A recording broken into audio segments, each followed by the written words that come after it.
آج حالات دنیا کے ہماری پیش نظر ہیں کہ آج پوری دنیا کا کفر منظم ہو کر کے مسلمانوں کو اور مذہب اسلام کو مٹانے کے ناپاک منصوبے کر رہا ہے، ناپاک منصوبے بنا رہا ہے۔ جھوٹے منہ سے جو مسلمانوں کو تسلی اور تشفی دی جا رہی ہے، اس کا پورا منظر فلسطین میں آپ دیکھ سکتے ہیں۔ اس لیے کہ انٹرنیٹ کا زمانہ ہے، آج میڈیا کا زمانہ ہے، آج جدید ٹیکنالوجی کا زمانہ ہے۔ حضرات پہلے کا زمانہ تھا کہ کتنا ہی بڑا حادثہ ہو جاتا تو لوگوں کو سال ہر سال کے بعد خبر ہوتی تھی، لیکن آج اگر کوئی واقعہ رونما ہوتا ہے تو منٹوں سیکنڈوں میں وہ بات پوری دنیا میں پاس گشت سنائی دینے لگتی ہے، پوری دنیا میں مشتہر ہو جاتی ہے، پوری دنیا میں پھیل جاتی ہے۔ تو آج پوری دنیا کا کفر منظم ہو کر کے مسلمانوں کے قبلہ بیت المقدس پر جو ہے یعنی حملہ آور ہو رہا ہے، اسے اپنے قبضے میں لے لیا ہے۔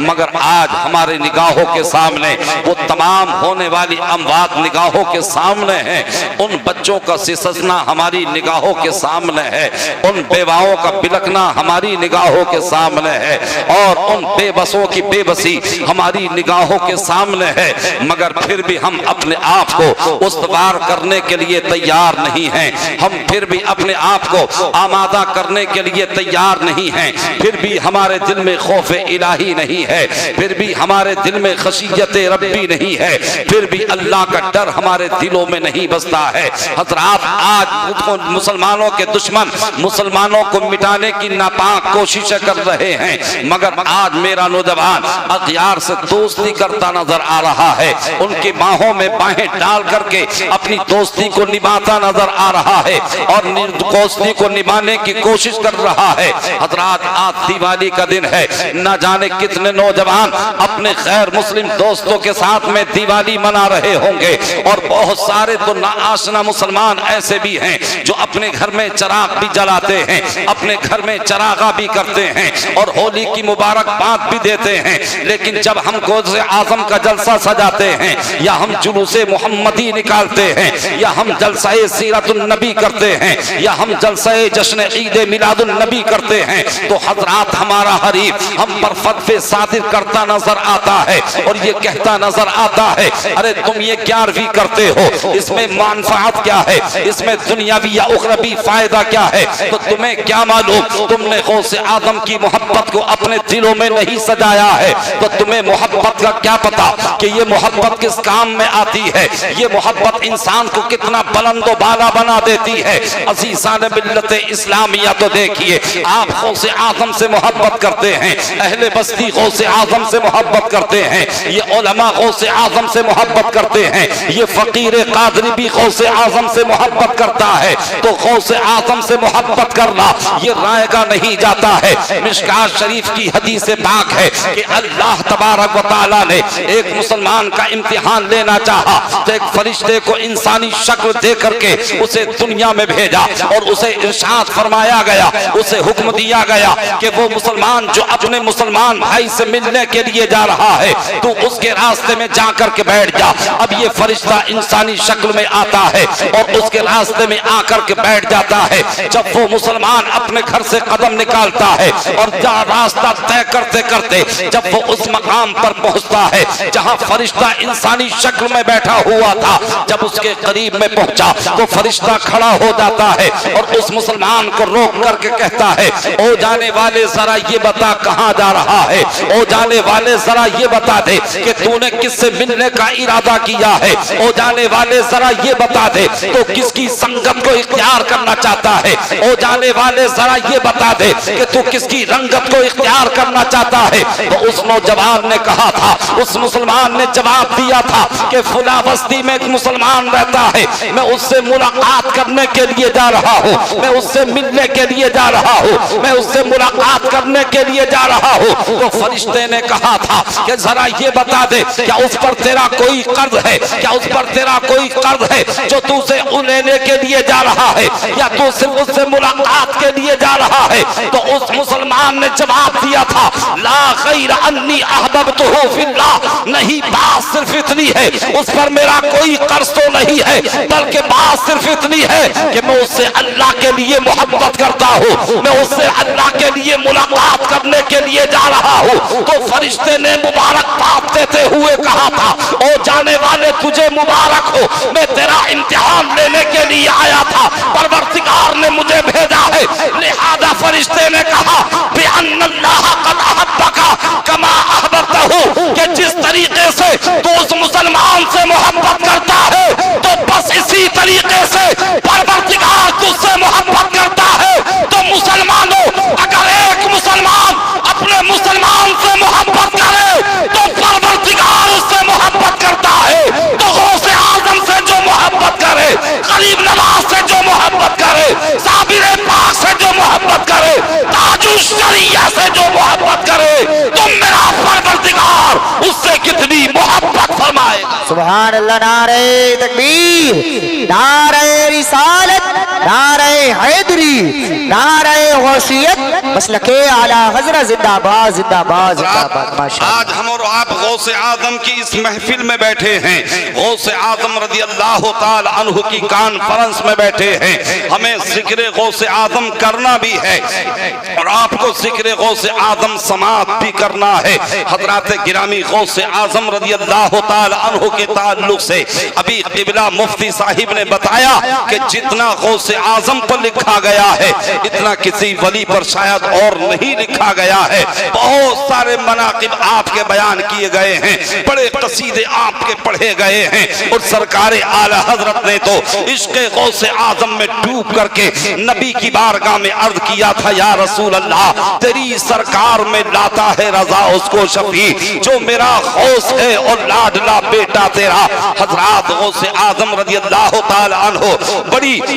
اہم شخصیت کے مالک ہیں اور بڑی عظیم شخصیت ہے آپ کی. غوث اعظم رضی اللہ تعالی عنہ کو صرف لوگ یہ سمجھتے ہیں کہ غوث اعظم صرف ولی ہیں یا غوث اعظم صرف غوث اعظم ہیں. حضرات گرامی, آج صرف ان کی کرامات کو بیان کیا جاتا ہے, مگر ہمیں غوث اعظم کی کرامات کو بھی بیان کرنا چاہیے, مگر ان کے درس و تدریس کو بھی بیان کرنا چاہیے, ان کی حدیث دانی کو بھی بیان کرنا چاہیے, ان کے تقوی و طہارت کو بھی بیان کرنا چاہیے, ان کی سچائی اور صداقت کو بھی بیان کرنا چاہیے, ان کے مجاہدات کو بھی بیان کرنا چاہیے. غوث اعظم رضی اللہ تعالی عنہ کو اگر ہم علماء کی دنیا میں دیکھتے ہیں تو استاد العلماء نظر آتے ہیں, اگر ہم محدثین کی دنیا میں دیکھتے ہیں تو آپ شیخ المحدثین نظر آتے ہیں, اگر ہم آپ کو یعنی مفسرین میں دیکھتے ہیں تو آپ مفسر اعظم نظر آتے ہیں, اور اگر ہم ولیوں میں دیکھتے ہیں تو غوث اعظم نظر آتے ہیں. اللہ اللہ, غوث اعظم رضی اللہ تعالی عنہ ابھی دنیا میں تشریف نہیں لائے ہیں. حضرات بڑے جلیل القدر تابعی ہیں, حضرت حسن بصری رضی اللہ تعالی عنہ, حضرت حسن بصری رضی اللہ تعالی عنہ نے اپنے بیٹے سے فرمایا تھا اے میرے بیٹے, اے میرے لال, اے میرے لخت جگر, اے میرے نور نظر, یہ جبہ شریف جو حضرت علی سے مجھے موصول ہوا ہے اس کا مستحق وہ ہے جو 5ویں صدی میں اس دنیا میں تشریف لائے گا جس کا نام عبد القادر جیلانی ہوگا. اے بیٹا, میں تمہیں وصیت کر رہا ہوں کہ تم یہ جبہ اپنے اولاد کو دینا, اپنے بیٹوں کو دینا, اور انہیں وصیت و تاکید کرنا کہ وہ اپنے بیٹوں کو وصیت و تاکید کریں, اور یہ بالکل بغیر خیانت کے نہایت ہی امانت داری کے ساتھ یہ جبہ غوث اعظم تک پہنچ جانا چاہیے. تو حضرت حسن بصری رضی اللہ تعالی عنہ یعنی غوث اعظم کی آپ بشارت دے رہے ہیں. حضرت بایزید بسطامی رضی اللہ تعالی عنہ جو سلسلہ نقشبند کے سرخیل ہیں, آپ بشارت دے رہے ہیں کہ 5ویں صدی میں ایک شخص آئے گا جس کا نام عبد القادر ہوگا, وہ تمام فلیوں کا سردار ہوگا۔ حضرت جنید بغدادی ہیں، تقریباً 200 سال پہلے آپ کے مریدین کا حلقہ بندھا ہوا ہے، آپ کے مریدین آپ کے پاس میں بیٹھے ہوئے ہیں، آپ مراقبے میں جاتے ہیں، اپنے سر کو مراقبے سے اٹھایا اور اپنے مریدوں سے کہا تھا اے میرے چاہنے والوں، 570 ہجری 570 ہجری میں جو ہے یعنی 5ویں صدی میں ایک شخص پیدا ہوگا جو کہ نبی کی آل سے ہوگا، جو کہ فاطمہ کی آل سے ہوگا، جو کہ علی کی آل سے ہوگا، اور اس کا نام عبد القادر جیلانی ہوگا۔ جس طریقے سے مصطفیٰ جان رحمت ابھی دنیا میں تشریف نہیں لائے تھے، حضرت آدم بشارت دے رہے تھے کہ امام الانبیاء آنے والے ہیں، حضرت ابراہیم بشارت دے رہے تھے کہ امام الانبیاء آنے والے ہیں، حضرت اسماعیل بشارت دے رہے تھے کہ امام الانبیاء آنے والے ہیں، حضرت عیسیٰ بشارت دے رہے تھے کہ امام الانبیاء آنے والے ہیں۔ تو اسی طریقے سے غوث آدم ابھی دنیا میں تشریف نہیں لائے ہیں کہ آپ کی بشارت جو ہے حضرت حسن تصریح دے رہے ہیں، حضرت بیزید بستامی دے رہے ہیں، حضرت جنید بغدادی دے رہے ہیں، حضرت شیخ ابو صالح موسیٰ جنگی دوست فرماتے ہیں کہ جس رات غوث آدم پیدا ہوئے تو امام الانبیاء تشریف لائے اور ارشاد فرمایا اے ابو صالح تمہارے گھر میں جو فرزند پیدا ہوا ہے یہ کوئی عام بچہ نہیں ہے بلکہ یہ میرا محب ہے، میرا پیارا ہے، میرا محبوب ہے، اور یہ عام بچہ نہیں ہے بلکہ یہ شیخ زماں ہے، یہ تمام فلیوں کا سردار ہے، اور یہ ایسا سردار ہے کہ میرا بیٹا عبد القادر کہے گا یقول قدمی ہذہ علی رقبۃ کل ولی اللہ، یعنی وہ یہ کہے گا کہ میرا یہ قدم تمام فلیوں کی گردنوں پر ہے۔ تو میرے آقا یہ ارشاد فرماتے ہیں، تبھی تو اعلیٰ حضرت پکار اٹھے کہ واہ کیا مرتبہ اے غوث ہے بالا تیرا، اونچے اونچوں کے سروں سے قدم آنا۔ سبحان اللہ، نعرہ تکبیر، نعرہ رسالت، نعرہ غوثیت، مسلک اعلیٰ حضرت زندہ باد زندہ باد، ماشاءاللہ ماشاءاللہ۔ تو سرکار غوث اعظم رضی اللہ تعالی عنہ 570 ہجری میں آپ پیدا ہوتے ہیں۔ قصبہ جیران جو کہ ایران کا ایک قصبہ تھا اس کے محلہ لیف میں پیدا ہوئے۔ آپ والد کی طرف سے حسنی سید ہیں، والدہ کی طرف سے حسینی سید ہیں۔ آپ کے والد کا نام حضرت ابو صالح موسیٰ جنگی دوست ہے، آپ کی والدہ کا نام حضرت فاطمہ ام الخیر ہے، آپ کا نام عبد القادر رکھا جاتا ہے، آپ کی کنیت ابو محمد ہے، آپ کا لقب دنیا میں محی الدین ہے، اور آسمانوں میں آپ کا لقب باز اشہب ہے۔ سرکار غوث اعظم رضی اللہ تعالی عنہ جب اس دنیا میں تشریف لائے تو حضرات گرامی یکم رمضان المبارک تھا۔ اللہ اللہ، جیسے کہ ابھی آپ نے حضرت سے سماعت فرمایا، جب آپ پیدا ہوئے آپ کو آپ کی والدہ نے دودھ پلانا چاہا مگر آپ نے دودھ نوش نہیں فرمایا، بلکہ یہ آپ نے اس دن ہی دو نوش نہیں فرمایا بلکہ پورا مہینہ آپ نے دودھ نہیں فرمایا، اور پورے بچپنے کے زمانے میں آپ نے کبھی رمضان المبارک میں دودھ نوش نہیں فرمایا۔ آپ کی والدہ فرماتی ہیں کان لا یرضع صدی فی نہار رمضان، یعنی میرا بیٹا رمضان المبارک میں دن میں کبھی دودھ نہیں پیتا تھا۔ تو غوث اعظم رضی اللہ تعالی عنہ اس دنیا میں تشریف لا رہے ہیں، ابھی آپ پر روزہ رکھنا فرض نہیں ہوا ہے، ابھی آپ شریعت کے مکلف نہیں ہیں، ابھی احکام شریعت آپ پر لاگو نہیں ہیں۔ حضرات یہ تو ہندوستان میں بھی ہوتا ہے، اگر 18 سال کا زمانہ 18 سال سے کم عمر کسی نوجوان کی ہوتی ہے، مرد ہو یا عورت، اگر 18 سال سے کم عمر ہوتی ہے تو اسے کچھ رعایت دی جاتی ہے، سزاؤں میں تخفیف کر دی جاتی ہے، مگر جب 18 سال کا نوجوان ہو جاتا ہے تو آئین ہندوستان اس پر لاگو قرار دیتی جاتے ہیں اور اس پر لاگو کر دیے جاتے ہیں۔ اسی طریقے سے جب تک انسان مکلف نہیں ہوتا ہے تو اس پر جو ہے احکام شریعت لاگو نہیں ہوتے، نہ اس پر نماز فرض ہوتی ہے، نہ اس پر روزہ فرض ہوتا ہے، نہ اس پر زکوٰۃ فرض ہوتی ہے، نہ اس پر حج فرض ہوتا ہے، مگر جب وہ مکلف ہو جاتا ہے، جب وہ بالغ ہو جاتا ہے، اب اس پر یہ تمام فرائض اس پر فرض ہو جاتے ہیں، یہ تمام عبادات اس پر فرض ہو جاتی ہیں، مگر فخر میرے غوث اعظم تمہاری صداقت کو سلام، تمہارے تقدس کو سلام، تمہاری طہارت کو سلام، تمہارے تقوی کو سلام۔ غوث اعظم نے دودھ نہ پی کر کے یہ بتا دیا کہ اے میری 11ویں منانے والوں، اے مجھ سے محبت کرنے والوں، اگر تم مجھ سے سچی محبت کرتے ہو تو میں نے تو بچپنے کے زمانے میں دودھ نہ پی کر کے یہ تمہیں بتا دیا اور یہ اعلان کر دیا،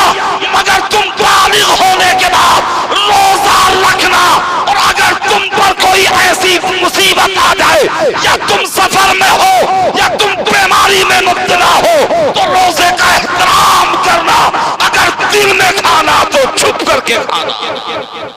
مگر آج ہمارا عالم یہ ہے، اپنے یو پی کے حالات یا بہار کے حالات یا راجستھان کے حالات تو بہت اچھے ہیں،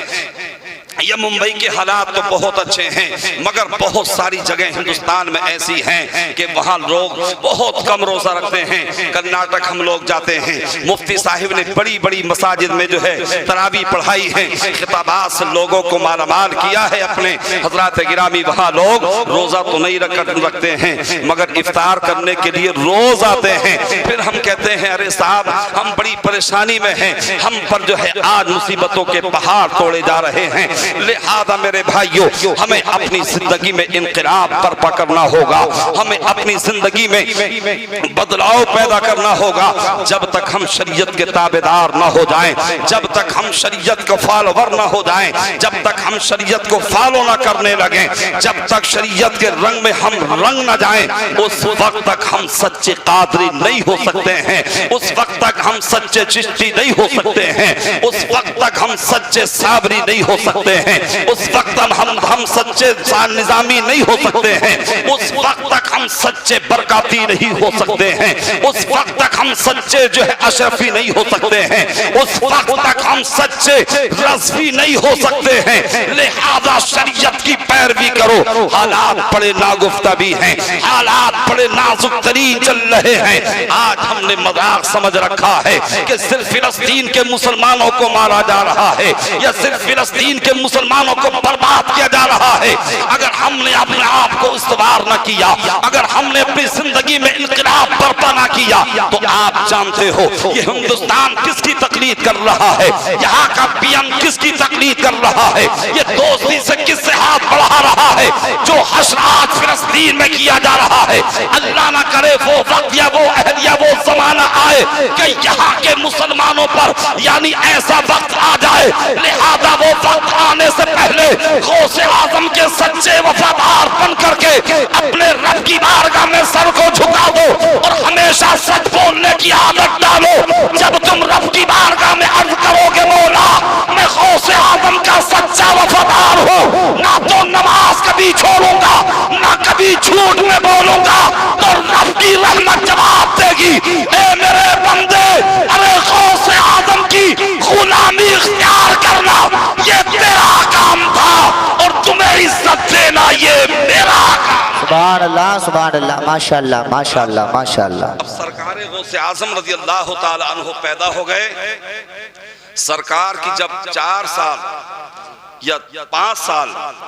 جو پڑھنے کی بسم اللہ خوانی کی عمر ہوتی ہے، جب وہ عمر ہوئی، جب آپ کو مکتب میں بھیجا گیا۔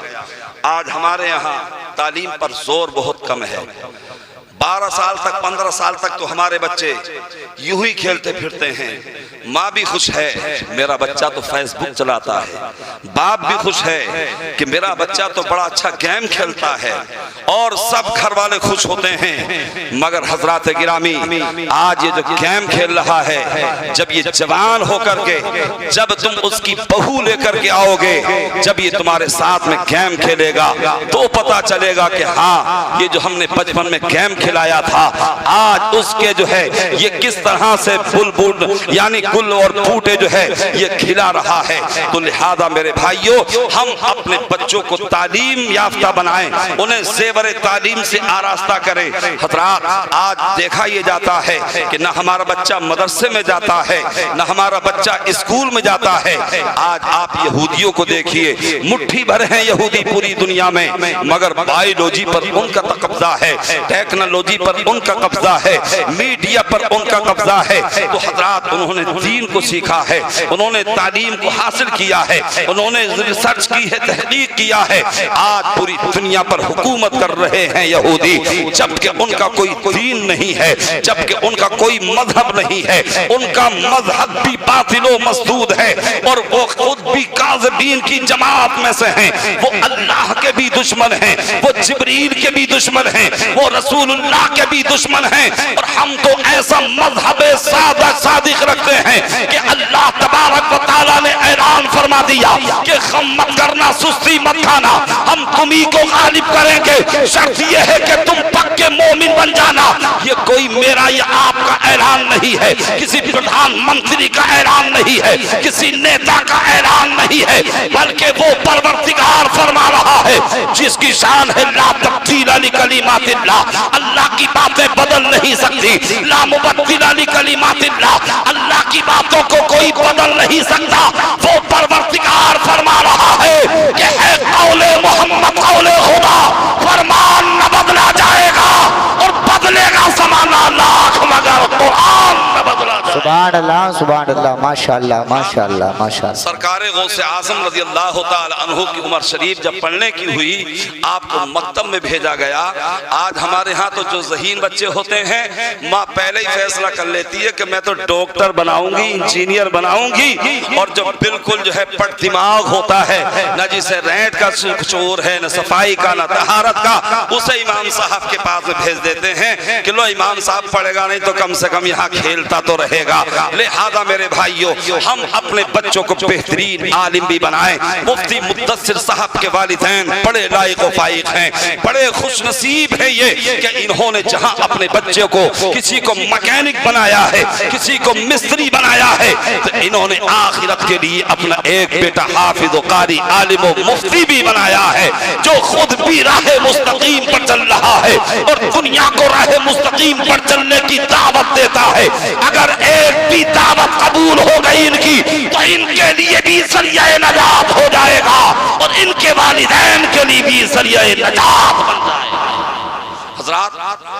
آپ پہنچے، آپ کے استاد نے فرمایا بیٹا پڑھو اعوذ باللہ من الشیطان الرجیم، تو آپ نے پڑھا اعوذ باللہ من الشیطان الرجیم، پھر آپ نے پڑھا بسم اللہ الرحمن الرحیم، آپ نے پڑھنا شروع کر دیا الحمدللہ رب العالمین الی آخری، پھر آپ نے پڑھا الف لام میم ذالک الکتاب لا ریب فیہ الی آخری، سیقول السفہاء من الناس ما ولاهم عن قبلتهم التي الی آخری، تلک الرسل فضلنا بعضهم على بعض الی آخری، لن تنالوا البر حتى تنفقوا مما تحبون۔ یعنی آپ پڑھتے چلے جا رہے ہیں، ایک روایت کے مطابق آپ نے 17 پارے، ایک روایت کے مطابق آپ نے 18 پارے پڑھ دیے۔ جب آپ نے 18 پارے پڑھے تو آپ کے استاد محترم نے کہا تھا اے بیٹا عبدالقادر یہ بتاؤ تم پڑھنے کے لیے آئے ہو یا پڑھانے کے لیے آئے ہو، تم سیکھنے کے لیے آئے ہو یا سکھانے کے لیے آئے ہو، تم درس لینے کے لیے آئے ہو یا یہ درس دینے کے لیے آئے ہو؟ اے بیٹا ذرا یہ بتاؤ کہ تم نے 18 پالے کہاں یاد کر لیے؟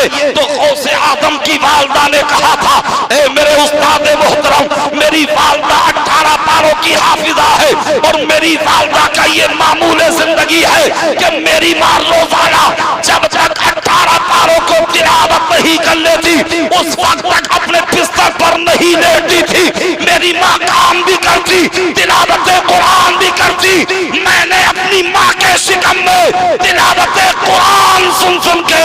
18 پاروں کو میں نے حفظ کر لیا ہے۔ سبحان اللہ سبحان اللہ ماشاءاللہ۔ واہ کیا مرتبہ اے غوث ہے بالا تیرا، اونچے اونچوں کے سروں سے قدم آلا تیرا۔ حضرات آج ہمارے ہاں دین کا،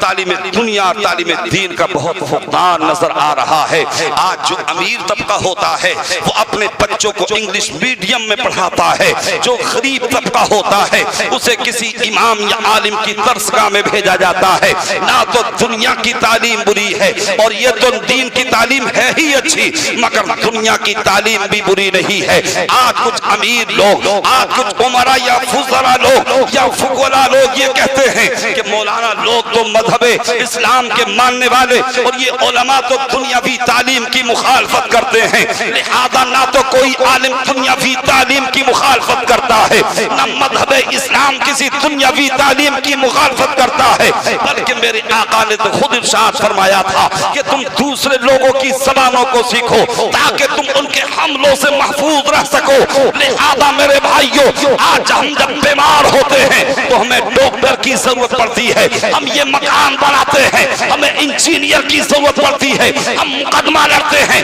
ہمیں ایک وکیل کی ضرورت پڑتی ہے، ہم باہر جاتے ہیں تو ہمیں ایک ٹیچر کی بھی ضرورت ہوتی ہے۔ تو اپنے بچوں کو ڈاکٹر بھی بناؤ، اپنے بچوں کو انجینئر بھی بناؤ، اپنے بچوں کو ٹیچر بھی بناؤ، اپنے بچوں کو وکیل بھی بناؤ، مگر ڈاکٹر ایسا بناؤ کہ طبیب جسمانی سے پہلے وہ طبیب روحانی بنتا نظر آئے۔ انجینئر ایسا ہو کہ مکان بنانے کی کتاب پڑھنے سے پہلے قرآن پاک کو پڑھتا نظر آئے۔ وکیل ایسا ہو کہ دنیاوی کتاب پڑھنے سے پہلے کلام الہی کو پڑھتا ہوا نظر آئے۔ حضرات، اگر ایسے بچے تعلیم حاصل کر کے ڈاکٹر بنیں گے، انجینئر بنیں گے، ٹیچر بنیں گے اور جو ہے جج بنیں گے، IAS ادھیکاری بنیں گے، تو یہ جو رشوت چل رہی ہے نا،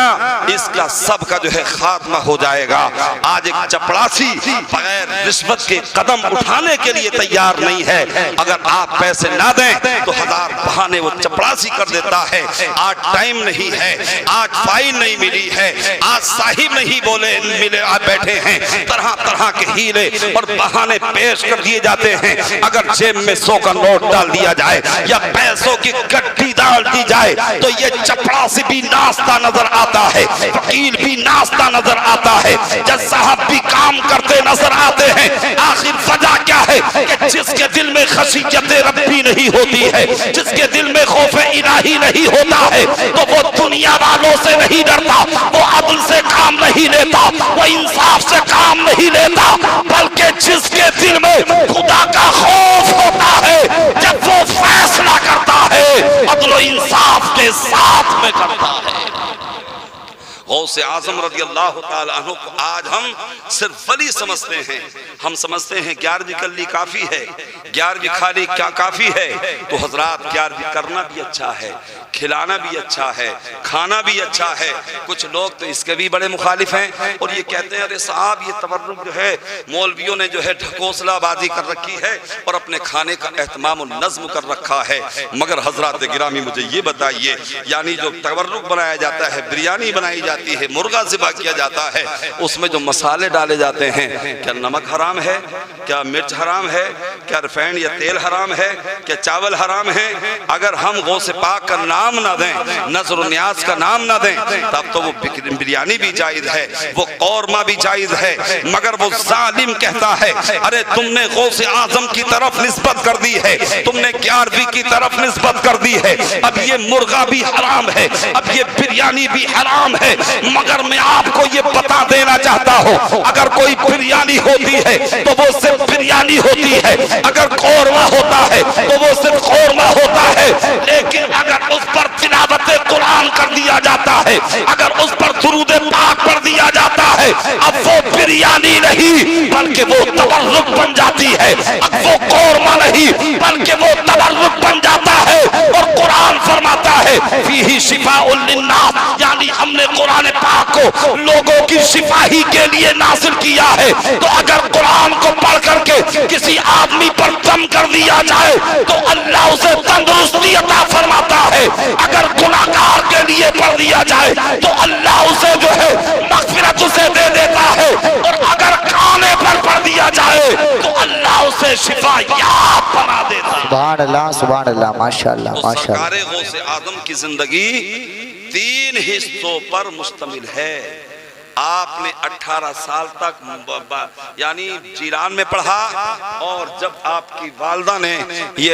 جب آپ حافظ ہو گئے، حافظ قرآن ہو گئے، اور جو نصاب وہاں کے مکاتب میں مدرسوں میں چلتا تھا حضرات گرامی، تو جب وہاں تک آپ نے پڑھ لیا، آگے پڑھنے کے لیے اور مدارس نہ رہے، تو پھر آپ نے اپنی والدہ سے کہا، وہ پورا واقعہ آپ کی جو ہے نگاہ میں ہے، آپ کے ذہن و دماغ میں ہے، قلوب و اذہان میں ہے، واقعہ نگاری کرنا مقصود نہیں ہے۔ حضرات گرامی، آپ کی والدہ نے اجازت دی،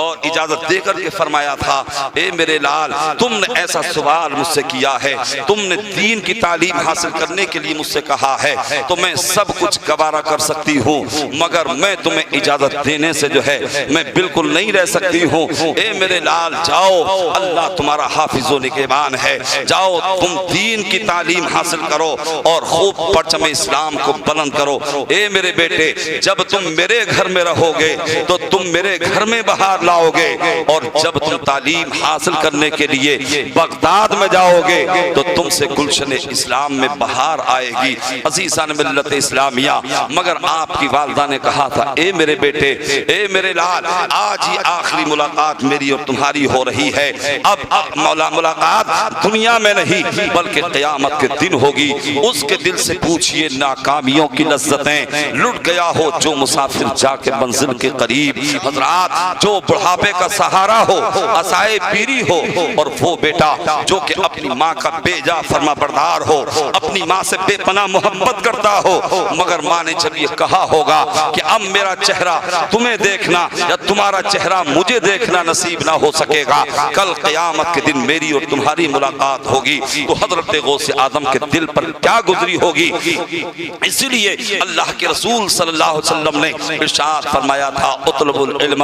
ولو کان بالسین، یعنی علم دین حاصل کرو، علم حاصل کرو، اگرچہ تمہیں ملک چین جانا پڑے۔ تو کیا اس وقت ملک چین میں بہت بڑے کالج تھے یا یونیورسٹیاں تھیں یا بہت بڑے دارالعلوم مدرسے تھے یا بہت بڑے اسکول تھے؟ نہیں، بلکہ مکہ شریف سے اور چین کا راستہ بڑا صعوبت دار تھا، بڑا تکلیف دہ تھا، بڑی مصیبتوں کا راستہ تھا۔ تو اللہ کے رسول نے یہ حکم دے کر کے بتایا تھا کہ اگر تعلیم حاصل کرنے میں تمہیں کتنی ہی مشقتیں جھیلنی پڑیں، مگر تم مشقتوں کو جھیل لینا، مگر تعلیم کو حاصل کرنا مت چھوڑنا۔ تو اتنا ضروری ہے ہمیں تعلیم حاصل کرنا، اور ہندوستان کے حالات تو ہمیں بار بار مہمیز دے رہے ہیں۔ آج کسی بھی ڈپارٹمنٹ میں چلے جائیے، کسی بھی دفتر میں چلے جائیے، آج ہمارا کوئی بھی وہاں نظر نہیں آتا۔ جب اپنا کوئی نہیں ہوتا ہے تو آدمی کو جھجک لگتی ہے، آدمی کو ڈر لگتا ہے، آدمی کو خوف محسوس ہوتا ہے، آدمی کو شرم و عار محسوس ہوتی ہے۔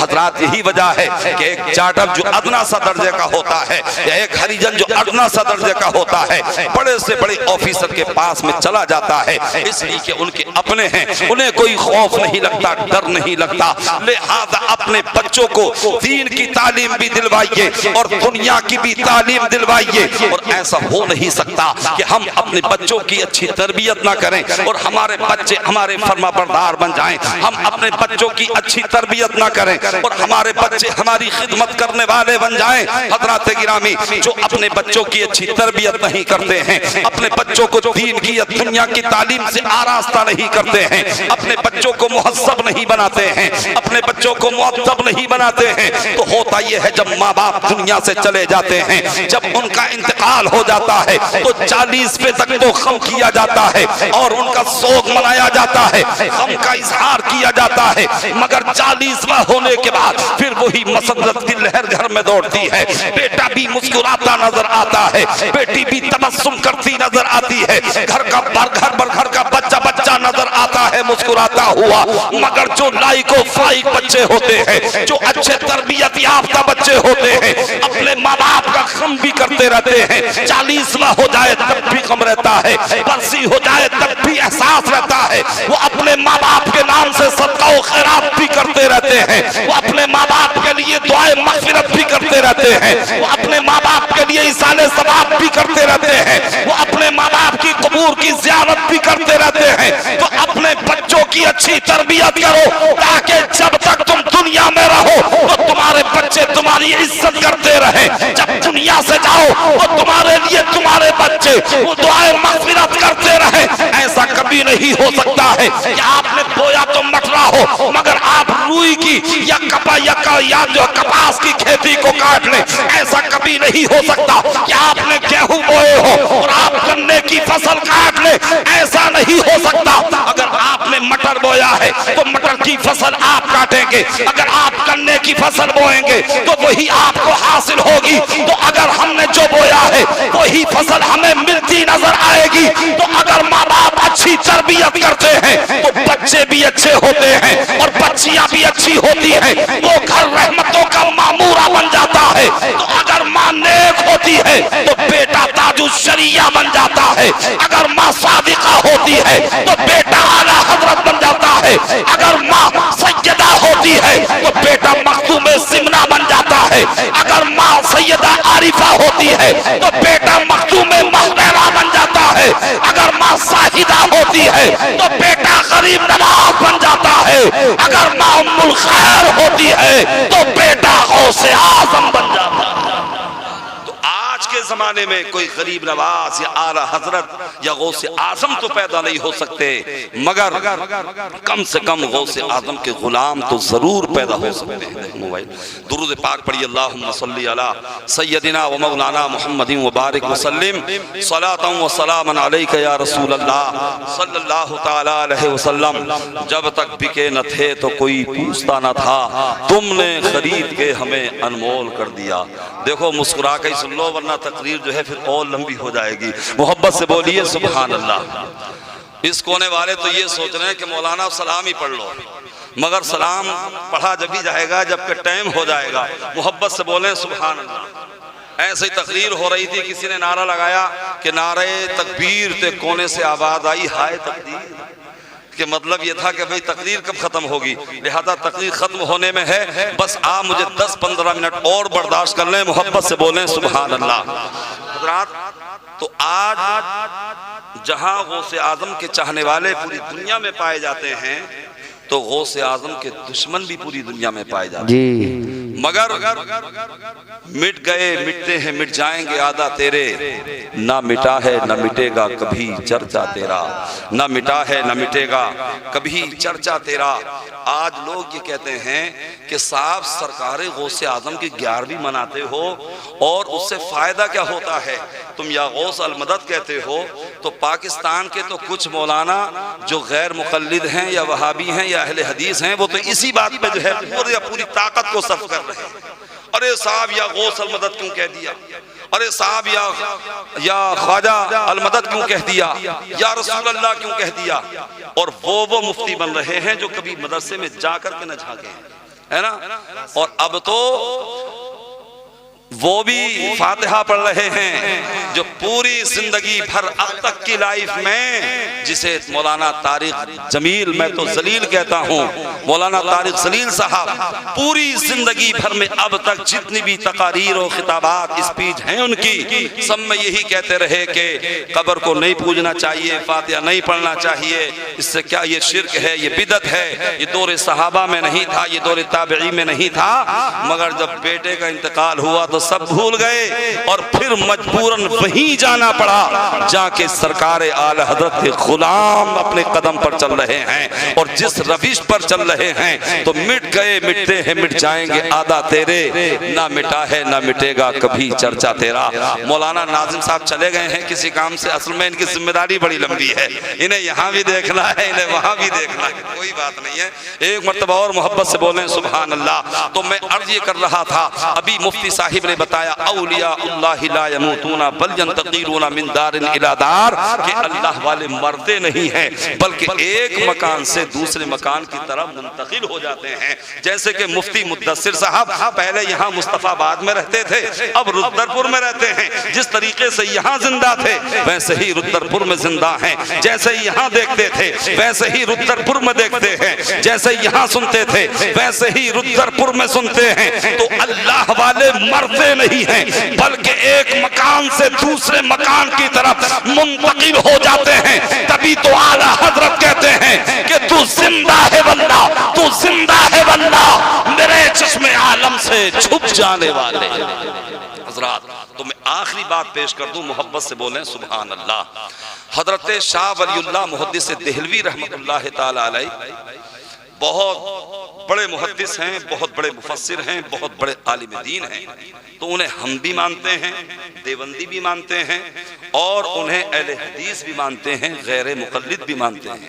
مگر بڑے تعجب کی بات یہ ہے، اگر ہم کسی کو مانیں تو اسے بھی مانیں، اس کی بات کو بھی مانیں، اس کی ذات کو بھی مانیں، اس کی تصانیف کو بھی مانیں، اس کی تالیفات کو بھی مانیں، مگر وہ جب مانتے ہیں تو صرف حضرت شاہ ولی اللہ محدث دہلوی کو تو مانتے ہیں، مگر ان کی تصنیفات اور ان کی تالیفات کو نہیں مانتے۔ جب انہیں اپنا قائد مانتے ہو، اپنا رہبر مانتے ہو، تو پھر ان کے عقیدے کو بھی مانو، ان کی بھی مانو، اور ان کی تصنیفوں اور تالیف کو بھی جو ہے تسلیم کرو، تبھی جو ہے تم سچے ماننے والے کہلاؤ گے۔ حضرات گرامی، تو حضرت شاہ ولی اللہ محدث دہلوی رحمت اللہ تعالی علیہ اپنے والد گرامی حضرت شاہ عبد الرحیم کی زندگی کا دور طالب علمی کا ایک واقعہ نقل فرماتے ہیں۔ اپنی کتاب انفاس العارفین میں آپ نے واقعہ نقل فرمایا کہ میرے والد گرامی حضرت شاہ عبد الرحیم رحمت اللہ تعالی علیہ یعنی اکبر آباد میں مرزا محمد زاہد کی درسگاہ میں پڑھتے تھے۔ غربت کا عالم تھا، کتابیں نہیں تھیں، آج بھی آپ نے دیکھا ہوگا، اور یہ اہتمام جو ہوتا ہے مدارس میں ہوتا ہے، مفتی صاحب کا مدرسہ چلتا ہے لڑکیوں کا، الحمدللہ میں نے خود دیکھا ہے، نہ جانے کتنی ایسی جو غربا اور جو غریبوں کی بچیاں تھیں، حضرات گرامی ان کی مدد کرتے ہیں اور انہیں کتابیں اپنی طرف سے دیتے ہیں۔ حالانکہ بہت سارے لوگ تو چندہ ادھر بھی کیا ادھر بھی کیا، اور سب سے پہلے اپنا بیلنس بڑھاتے ہیں، پیٹ بھرتے ہیں، مگر جو اللہ کی محبت اپنے دل میں رکھتے ہیں اور دین کے سچے دائی ہوتے ہیں، وہ اپنا پیٹ بھرنے سے پہلے غربا کی مدد کرتے نظر آتے ہیں۔ تو حضرات گرامی غربت کا زمانہ تھا، آپ فرماتے ہیں کہ مرزا محمد زاہد کی درسگاہ میں پڑھتے تھے، غربت کا زمانہ تھا، کتابیں نہیں تھی، ذہن پر بڑا اعتماد تھا۔ جب آپ پڑھنے کے لیے گئے تو حضرت شیخ سعدی کی کتاب کے چند اسباق پڑھ کر کے آپ آ رہے تھے، اور آپ راستے میں وہ اشعار حضرت شیخ سعدی کی کتاب کے پڑھتے ہوئے آ رہے تھے۔ آپ نے مصرع اولا پڑھا، جو آپ نے پڑھا کہ سعدی بسوئے لوح دل از نقش غیر حق، اے سعدی دل کی تختی سے باطل نقوش دھو ڈال۔ لیکن کیوں دھو ڈال؟ جو بات آنے والی ہے کہ کیوں دھو ڈال، وہ بات نیچے آنے والی ہے، اور آپ مصرع ثانی بھول چکے ہیں، اب بڑے پریشانی کے عالم میں ہیں، بڑی بے کلی اضطراب آپ کا پڑ جاتا ہے کہ جب میں کل مدرسے میں جاؤں گا میرے سبق یاد نہیں ہوگا، میرے حفظ کا تمسخر اڑایا جائے گا، میرا مذاق اڑایا جائے گا اور مجھ سے مضحکہ کیا جائے گا۔ حضرت شاہ عبد الرحیم رحمت اللہ تعالی علیہ یعنی بس کتاب کے اسباق کو پڑھ کر کے آئے ہیں، حضرت شیخ سعدی کی کتاب کو پڑھتے ہوئے آ رہے ہیں، اور آپ نے مصرع ثانی پڑھا ہے، مصرع اولا پڑھا ہے، سعدی بسوئے لوح دل از نقش غیر حق، اے سعدی دل کی تختی سے باطل نقوش کو دھو ڈال، مگر مصرع ثانی یاد نہیں آ رہا ہے۔ اور شاعر کی بات کا مفہوم اس وقت مکمل ہوتا ہے جب مصرع اولا کے ساتھ مصرع ثانی لگا دیا جاتا ہے۔ اب بڑی کشمکش مکش کے عالم میں ہیں، اب بڑے اضطراب و بے کلی کے عالم میں ہیں۔ حضرت شاہ عبد الرحیم کی زبان پر یہی مصرع اولا آ رہا ہے کہ اے سعدی دل کی تختی سے باطل نقوش کو دھو ڈال۔ آپ فرماتے ہیں کہ اتنے میں میں نے دیکھا کہ ایک بزرگ میرے سامنے تشریف لائے، اور انہوں نے آنے کے بعد نے مجھ سے کہا، اور جب میں نے ان کے چہرے کو دیکھا تو بڑا حسین چہرہ تھا ان کا، بڑی سیاہ زلفیں تھے ان کی، اور ان کے جسم سے جو ہے یعنی خوشبو کی جو ہے خوشبو آ رہی تھی، اور پورا جسم پورا وجود ان کا مہک رہا تھا۔ انہوں نے آنے کے بعد میں کہا، اے بیٹا پڑھو، کیا پڑھ رہے تھے؟ کہا آپ کیا کریں گے؟ کہا میں تمہاری ہو سکتا ہے کچھ مدد کر دوں۔ حضرت شاہ عبد الرحیم نے کہا، جائیے آپ درویش نظر آتے ہیں، یہ افہام و تفہیم کا معاملہ ہے، یہ درس و تدریس کا معاملہ ہے، یہ تعلیم و تعلم کا معاملہ ہے، آپ کا اس سے کیا واسطہ ہے؟ تو ان بزرگ نے کہا، اے بیٹا پڑھو تو صحیح، ہو سکتا ہے میں تمہاری کچھ مدد کر دوں۔ تو حضرت شاہ عبد الرحیم نے پڑھا، سعدی بسوئے لوح دل از نقش غیر حق، اے سعدی دل کی تختی سے باطل نقوش کو دھو ڈال۔ تو ان بزرگ نے کہا کہ بیٹا نیچے پڑھو۔ کہا حضور جو نیچے مصرع ثانی آنے والا ہے وہی تو میں بھول چکا ہوں۔ تو ان بزرگ نے پھر کہا بیٹا پڑھو۔ حضرت شاہ عبد الرحیم نے پھر پڑھا سعدی بشوء لوح دل ادنقش غیر حق، اے سعدی دل کی تختی سے باطل نقوش کو دھو ڈال۔ تو ان بزرگ نے کہا علم کی راہیں بحق نہ نمایت جہالت اس، کہ وہ علم جہالت ہے جو خدا کی محبت کا درس نہ دے، وہ علم جہالت ہے، وہ علم جہالت ہے جو مسجد کے دروازے پر نہ لے جائے، وہ علم جہالت ہے جو مصطفیٰ کا ادب نہ سکھائے، وہ علم جہالت ہے جو ماں باپ کا وفادار نہ بنائے، وہ علم جہالت ہے جو صحابہ سے محبت کرنے والا نہ بنائے، وہ علم جہالت ہے جو اولیاء کرام کی چوکھٹ پر نہ لے جائے۔ یہ جب انہوں نے بتایا تو مصرع ثانی مکمل ہو گیا۔ یہ بتانے کے بعد حضرت شاہ عبد الرحیم نے ایک پان کا پیڑا نکالا اور بزرگ کو دیا، کہا بیٹا مجھے یہ اجرت دے رہے ہو؟ کہا حضور میں اندر طاقت کہاں ہے کہ میں آپ کو اجرت دے سکوں، یہ تو میں آپ کو تحفہ دے رہا ہوں۔ یہ بزرگوں کی ریت رہی ہے کہ تحفہ دینے کی جو ہے، اور میرے آقا خود ارشاد فرماتے ہیں تہادو تہادو تہابو، یعنی آپس میں تحفہ دیا کرو، اس سے آپس میں محبت بڑھتی ہے۔ یہی وجہ ہے جب کوئی سعودی سے یا بمبئی سے آتا ہے یا لندن و امریکہ سے آتا ہے تو اپنے اعزاء احبہ کے لیے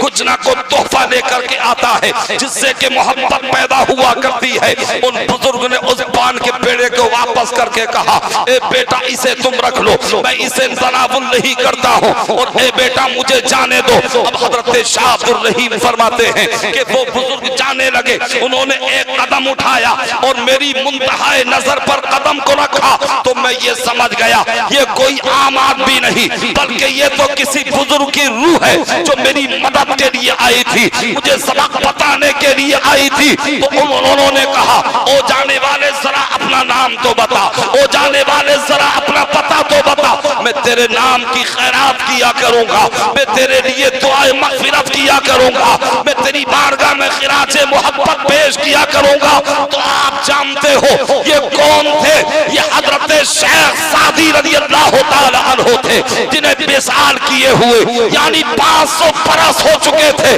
اور ملک ایران سے ملک ہندوستان میں آپ فرماتے ہیں اے بیٹا جس شیخ سعدی کی کتاب کا سبق پڑھ رہے تھے میں اسی کتاب کا سبق بتانے کے لیے آیا۔ حضرات تو اب ذرا غور کیجئے، یعنی حضرت شیخ سعدی رضی اللہ تعالی عنہ 500 سال پہلے دنیا سے کوچ کر چکے ہیں اور ملک ایران سے ملک ہندوستان میں اپنی کتاب کا سبق بتانے کے لیے آئے ہیں۔ حضرات گرامی تو جب حضرت شیخ سعدی رضی اللہ تعالی عنہ یعنی حضرت شاہ عبد الرحیم کی مدد کر سکتے ہیں تو غوث اعظم ہماری مدد کیوں نہیں کر سکتے ہیں؟ امام الانبیاء ہماری مدد کیوں نہیں کر سکتے ہیں؟ تو حضرات گرامی یعنی علم جب تک بے علم پر جو ہے عشق کا رنگ نہیں چڑھتا ہے تو وہ علم نافع نہیں ہوتا ہے، وہ علم جو ہے سود مند نہیں ہوتا ہے۔ حضرات گرامی وہ بھی تو عالم تھے جو کہہ رہے تھے کہ نبی مر کر مٹی میں مل گئے، وہ بھی تو عالم تھے جو کہہ رہے تھے کہ نبی کو غیب